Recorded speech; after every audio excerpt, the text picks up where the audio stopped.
Você é bem-vindo. Tudo está se adaptando aos novos tempos, inclusive o amor e os romances. Com as redes sociais, muitas pessoas abrem mão da privacidade para mostrar ao mundo o afeto que elas recebem. Sobre o assunto, eu converso com a psicóloga Thaíse Dantas. Ela é especialista em psicanálise, professora da Unipar em Cianorte e faz doutorado na Universidade Estadual de Maringá.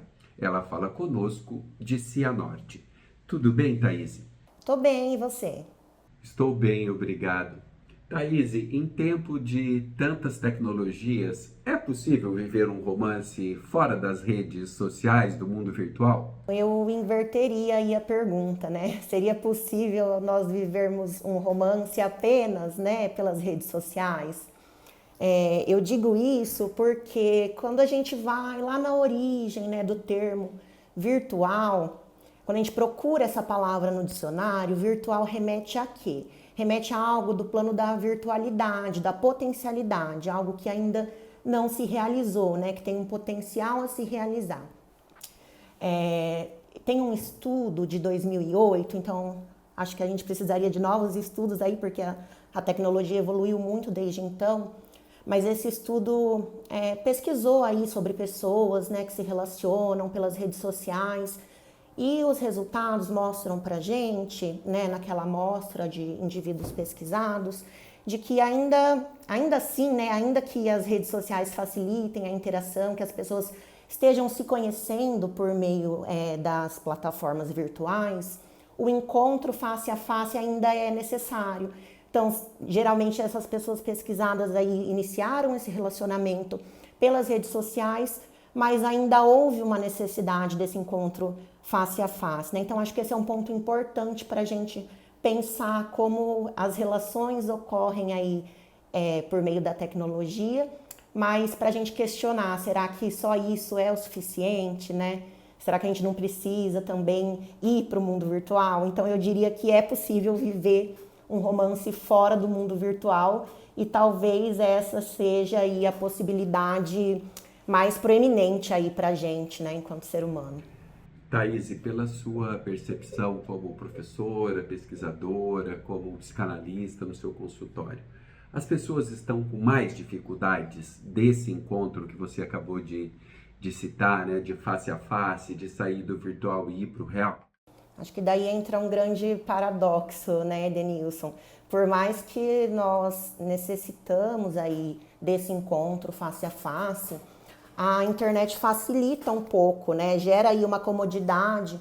Então a gente pode traçar um paralelo aí, por exemplo, como ir ao mercado. Hoje muitas pessoas não vão mais ao mercado, né? Fazem suas compras apenas pelo iFood, por alguma plataforma aí virtual, algum aplicativo de compras. Tem a sua compra entregue em casa e isso gera uma facilidade, gera uma comodidade. Por outro lado, seguindo essa analogia aí das compras de supermercado, isso gera alguns impasses também, né? Tem experiências que apenas a presencialidade nos proporciona. Então, no caso das compras em supermercado, a gente não consegue escolher as frutas, né? Sentir a textura, ver como elas estão e comprar as frutas da nossa escolha. A mesma coisa em relação às relações, né? Vai sempre faltar aí um nível de encontro. Então, por mais que isso gere uma comodidade e que essa comodidade possa dificultar o nosso encontro presencial, porque a gente tende a permanecer no que é cômodo, por outro lado, existem outras demandas aí que só o presencial pode proporcionar, né? Se a paquera começa ali num aplicativo ou mesmo numa rede social, como prosseguir caso o interesse de ambas as partes aumente?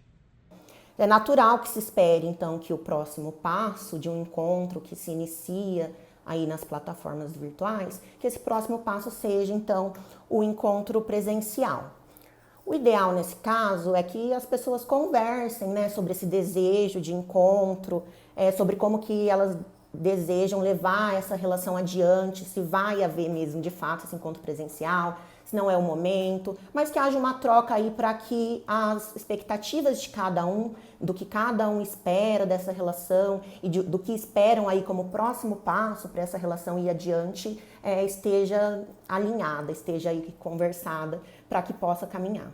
Eu não sei se é possível a gente mensurar, mas o que seria um tempo minimamente razoável para sair do virtual e ir para o real?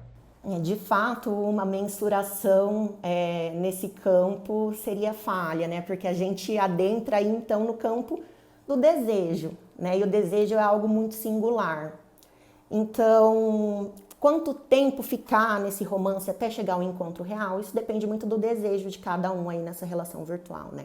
Quando surge esse desejo, então, de ir para o encontro face a face? Quando que só o virtual não supre mais essa demanda aí, né, de trocas? Eu acho que o momento ideal é esse, quando ambos desejam, então, dar espaço adiante e ir para o face a face.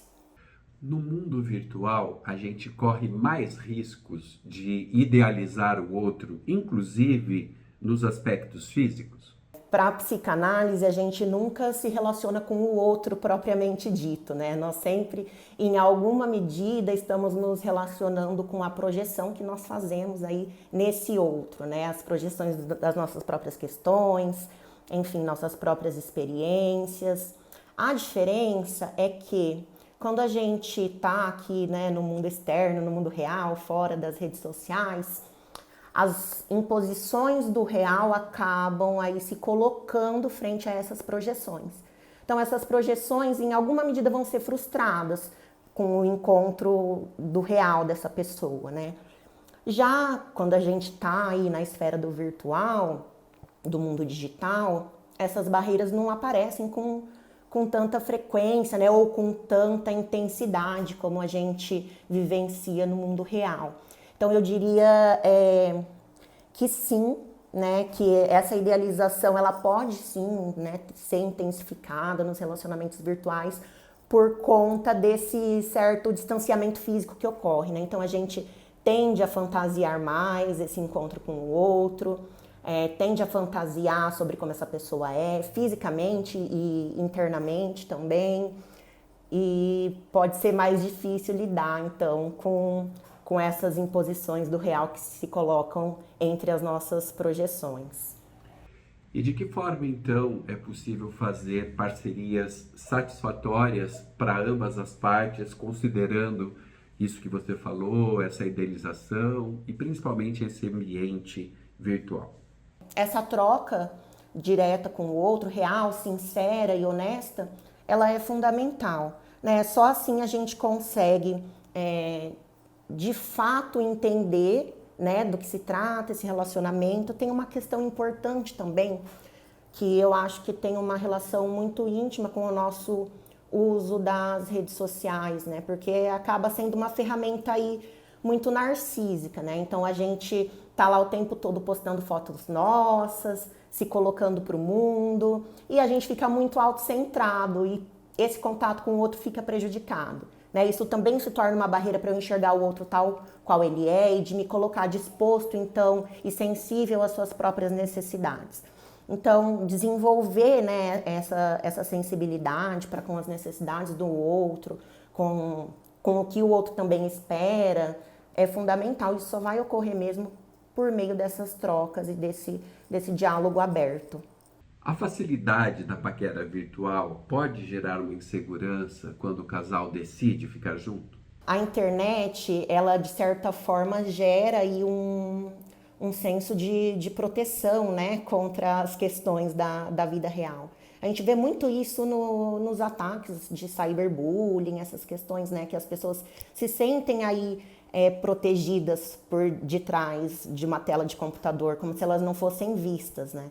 E nesse sentido, esse senso de anonimato, ele de alguma maneira se quebra quando a gente vai, né, para o mundo real.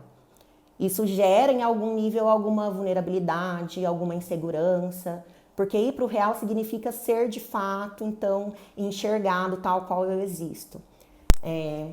Isso vai gerar questões que a gente vai precisar entender também, precisar entender quais são as nossas expectativas, qual é o modo como nós mesmos nos enxergamos no nosso dia a dia, porque isso tudo vai estar implicado, né, na preocupação sobre como o outro me vê também.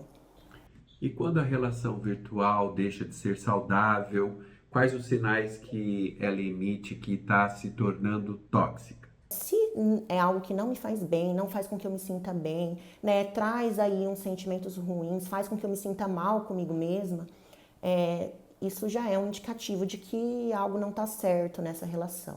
Né? Eu não digo em relação a possíveis desconfortos, desentendimentos, que fazem parte, né, de qualquer relacionamento. A diferença é sobre como esses desconfortos, sobre como esses desentendimentos caminham.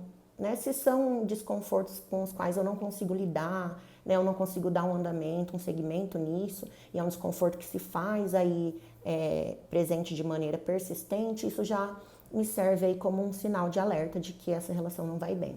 Thaís, e os casais que às vezes ainda nem se conhecem pessoalmente e já têm longas DRs virtuais, é um sinal para a pessoa ficar alerta? Olha, talvez isso possa ser um indicativo, né, de que o casal aí não tá na mesma sintonia, né? Pode significar isso. Por outro lado, não quer dizer que toda DR ou que um número significativo de DR seja ruim, né? Talvez essas discussões sejam um indicativo de que são pessoas capazes de lidar aí com os conflitos, de olhar para esses conflitos e de falarem a respeito deles para tentar levar uma relação mais saudável possível, né, apesar da existência dos conflitos.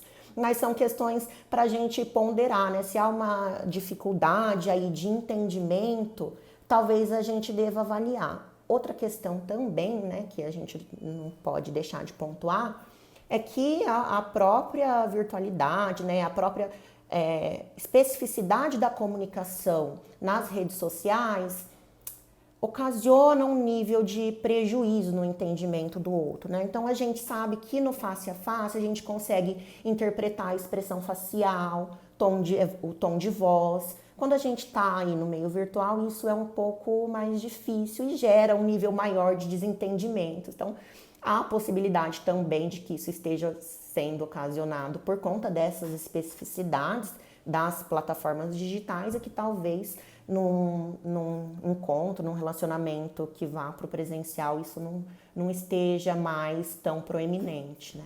E essa publicização dos relacionamentos? Redes sociais, quando a gente olha aí para essas plataformas, a gente observa que são espaços que refletem aí uma sociedade do espetáculo, né, onde todo mundo tem que estar bem, tem que estar produtivo e tem que estar postando sempre coisas boas, coisas positivas, né, o tempo inteiro. É uma sociedade que não tolera muito o mal-estar. A gente entra nas redes sociais e todos os posts são de viagens incríveis ou de refeições esplendorosas, né, banquetes, enfim, ou de todo mundo se exercitando, sendo ativo.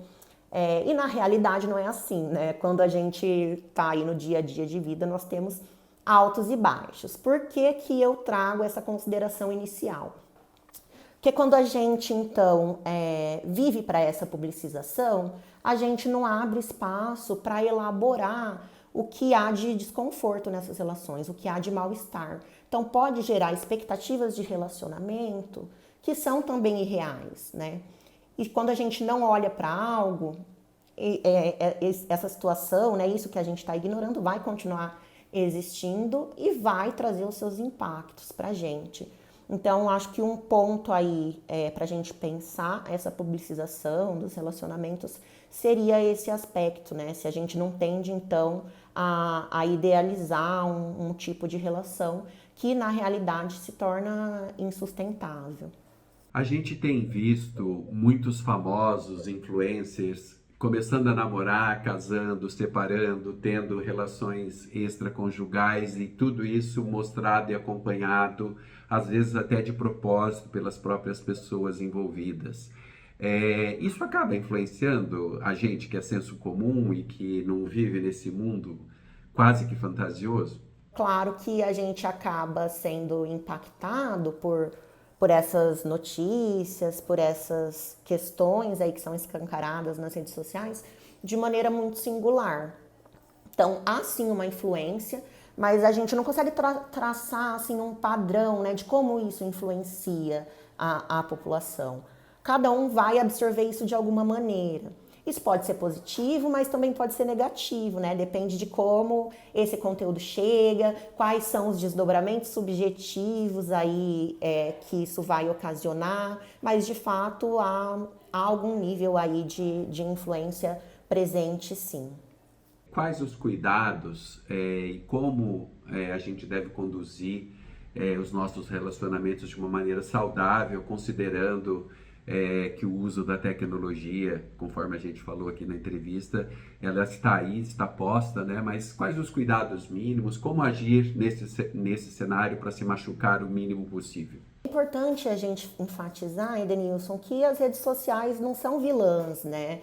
São ferramentas importantes que estão aí no nosso dia a dia, que facilitam de maneira importante a nossa vida.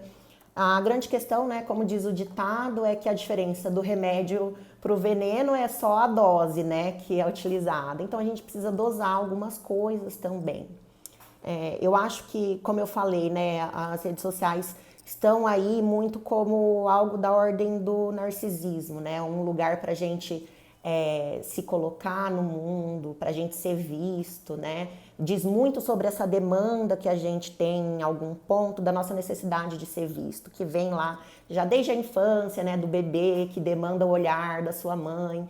Enfim, acho que há algo de primitivo nessa nossa relação com as redes sociais, né? Por isso que a gente precisa estar tão presente, o tempo todo postando as nossas fotos, as nossas coisas, se colocando aí nesse espaço, por conta em algum nível dessa necessidade que a gente tem de ser visto. A grande questão é que quando a gente se coloca para ser visto, a gente atrai todos os tipos de olhares, né? Então nós temos também que estarmos preparados para lidar com os diferentes tipos de olhares e aí alguns cuidados são necessários, né? O quanto eu me exponho nessas redes sociais é um fator importante para a gente pensar, né? O que isso vai trazer para mim aí de retorno, como que eu vou lidar, né, com as consequências dessa exposição. As pessoas com as quais eu me relaciono, né, às vezes por conta dessas próprias especificidades da comunicação no mundo virtual, nem sempre a gente sabe com quem a gente está se relacionando, a gente pode ter alguma dificuldade de conhecer em um nível maior de profundidade aquelas pessoas com as quais nós conversamos. Então, alguns cuidados são necessários e eu digo até em relação à segurança pessoal mesmo, né, das pessoas, sobretudo mulheres, né, que estão aí buscando relacionamentos pelas redes sociais. Então, a questão do primeiro encontro, né, algo importante, aquelas dicas já que todo mundo conhece, mas não custa repetir, né, de marcar os primeiros encontros em lugares públicos e ter aí alguma cautela nesse nível de entrega e de exposição nesses relacionamentos. Thaíse, obrigado pela entrevista. Eu é que agradeço, obrigada pelo convite, Edenilson, foi um prazer. E a você, obrigado pela atenção e até o próximo vídeo.